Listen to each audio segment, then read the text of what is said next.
Conditions of entry. To keep the competition fair, we have to apply the rules as is. They're non-negotiable. If your piece is really, really excellent, but it doesn't conform to those rules of entry, we cannot accept it. It will be disqualified. What is concrete? It's a mixture of Portland cement, sand, gravel, and water. Water activates the dry cement particles, which become the binder for the other materials. It may also contain commercial admixtures or a variety of aggregates depending upon the artist's intent. Anything that's acting as a binder besides cement, it's no longer concrete. Common reasons for disqualification. Size. Because of shipping this year, we've had to limit the size to 1.5 meters in any direction. So please keep them 1.5 any direction. The weight is the next big important thing. 100 kilograms total weight. If you hang anything or it's got multiple parts, they can't be over 10 kilos per part. For hanging, keep it under 10 kilos. It's for safety reasons.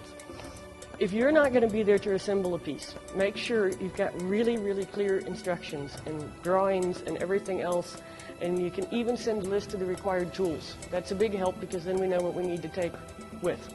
If you're shipping a sculpture anywhere, you have to overpack it. There's no such thing actually as overpacking.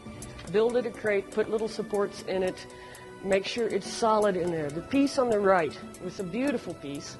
On the left. Beautiful piece. He shipped it up from Cape Town. He put it in a big cardboard box with a handful of peanuts. It arrived in 4 pieces.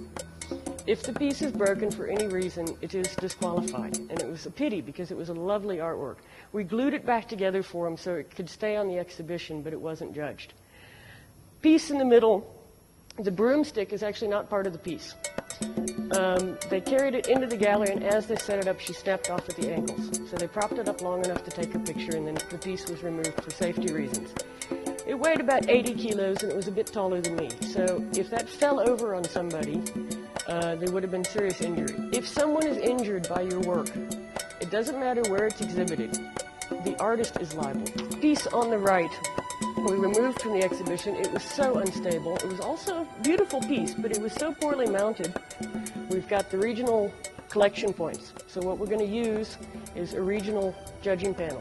It's Cape Town, it's Durban, it's Bloemfontein, somewhere in Limpopo, Joburg, and here. All have regional collection points. What happens is we'll put together a panel of regional judges. Then the pieces will be selected from that collection point to be on exhibition. Studdiford van lines will ship them up for free.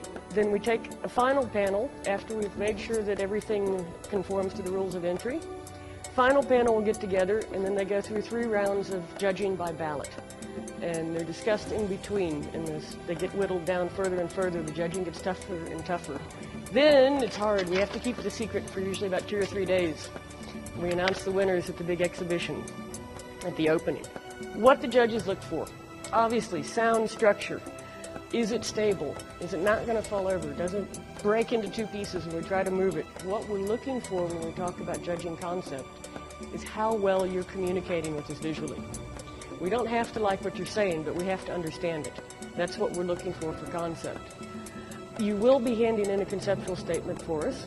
Keep it brief, please. Finishing and attention to detail. Judges, every year we rotate the panel. We use a gallerist, we use an academic, we use previous PPC winners, professional artists, people in the trade, the technical crew from PPC. So we're all a bit picky, we're all a bit perfectionists. And what we're looking for is pieces that you have paid attention to the detail. You go that extra mile.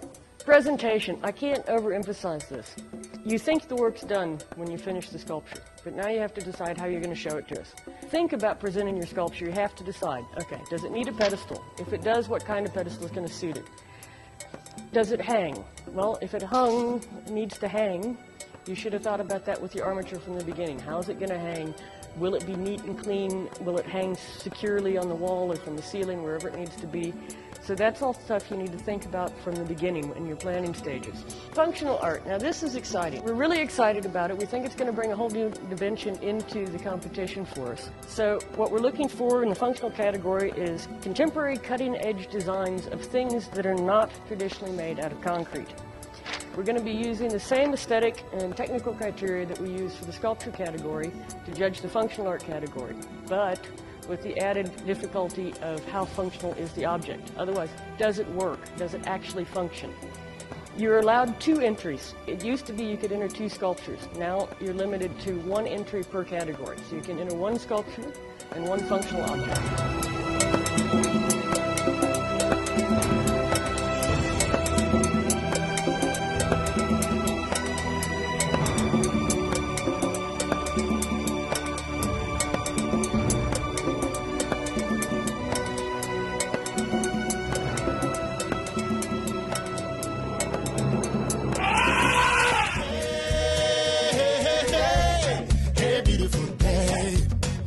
Beautiful day.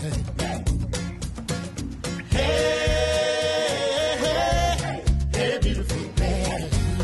Hey, beautiful day.